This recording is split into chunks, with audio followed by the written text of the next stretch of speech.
आज देवगढ़ कोर्ट परिसर में 3टी आरडीएक्स थिबार एवं 2:35 समय से विस्फोरण होबार एक सूचना मिलवा पर कोर्ट परिसर समस्त को बाहर कर दिया जाइए। वकील महकिल समस्त कर्मचारी समस्त को सुरक्षा दृष्टिकोण कोर्ट बाहर को चली जावाई निर्देश दी जाइए। एबे स्थिति किसी व्यक्ति भय और आतंक भितर अच्छा घटना कौन हम से नहीं कि समस्त मन में विभिन्न आशा विभिन्न आशंका रही।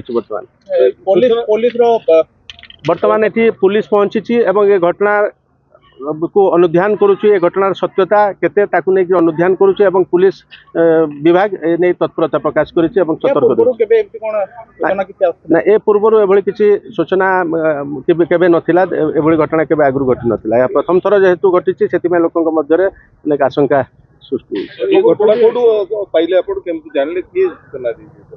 ए नहीं विचार विभाग को एक मेल आसवा पर ए नहीं तरफ तत्परता प्रकाश पाई आगुआ सुरक्षा दृष्टिकोण कोर्ट परिसर को खाली करने निर्देश दि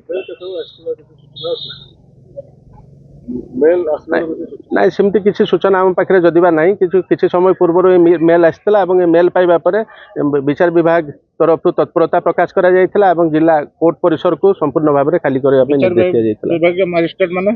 विचार विभाग मजिस्ट्रेट वकील महकिल एवं अन्य समस्त कर्मचारी पुलिस एवं यूटीपी समस्त को कोर्ट रु बाहर जावाई निर्देश दि जाइए। वर्तमान संपूर्ण कोर्ट परिसर को खाली कर दि जाइए एवं पुलिस विभाग पक्षरु तीक्ष्ण नजर रखा जाइए। गाड़ी किनिबाको भाबुछंती ताले आसंतो कार बाजार जोटी आपनको मिलिबो लो प्राइस कार ठु आरंभ करी लग्जरियस कार्स 10,000 किलोमीटर पर्यंत वारंटी और अफोर्डेबल प्राइस रे। औ हां एबे आपनकर फेवरेट कार बाजार रो सेकंड आउटलेट खोली जाइछि ऑपोजिट ऑफ एसोटेक वॉल पहाड़ भुवनेश्वर। ताले लो प्राइस रे लग्जरियस कार किनंतो केवल कार बाजार रु।